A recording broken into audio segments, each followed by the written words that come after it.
and a commitment was made to direct Minneapolis police to arrest federal agents.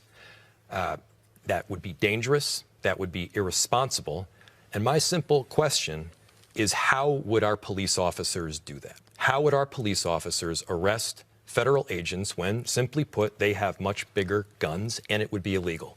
And that's part of it. But we should actually dig in on the answer to this question, because this gets to the crux. Yeah, well, if there's any federal agent that has a mask on, that should not be allowed in our city. I agree with that, but how? How do you arrest them? Well, we can work with our state partners, we can work with our attorney general, we can work with it cross-jurisdictionally, we can work as a city. But specifically, how would you arrest them? The reality because is, this would put our neighbor... If size of weaponry is the only thing keeping you from opposing the modern Gestapo in Minneapolis, then you're not opposed to the modern Gestapo in Minneapolis. So this is a mayoral debate between incumbent Mayor Jake Frey, who oversaw Derek Chauvin murder George Floyd, and also oversaw the promotion of killer cop Mark Hanneman after Mark killed Amir Locke. And although Jake is allowed to continually interrupt Omar Fateh, his opponent in this race, make no mistake that Jake is exceedingly pro-cop to the point that his chief of police received a thank you letter from ICE. Here is that thank you letter from ICE. Jamie Holt of the Department of Homeland Security thanking Brian O'Hara for their help when several flavors of cop descended on a neighborhood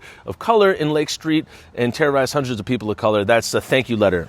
ICE is saying thank you to Jake's favorite cop. Now, the reason Jake gets to repeatedly interrupt this man after asking him the question, and this is my guess, is because they're on Almanac, hosted by Kathy Werzer and Eric Escala, who I do not believe would interrupt regular programming to be bothered to mention the uprising going on in Minneapolis. See, I used to work in that exact studio at TPT, and when I tell you it felt like the TV studio version of Get Out, that's what it felt like. Minnesota is made up of many dangerous spaces where black is few and far in between, and that is one of them. The fact neither host told Jake to hold off while Omar answered is not surprising. Like if Jordan Peele were really looking to make a new...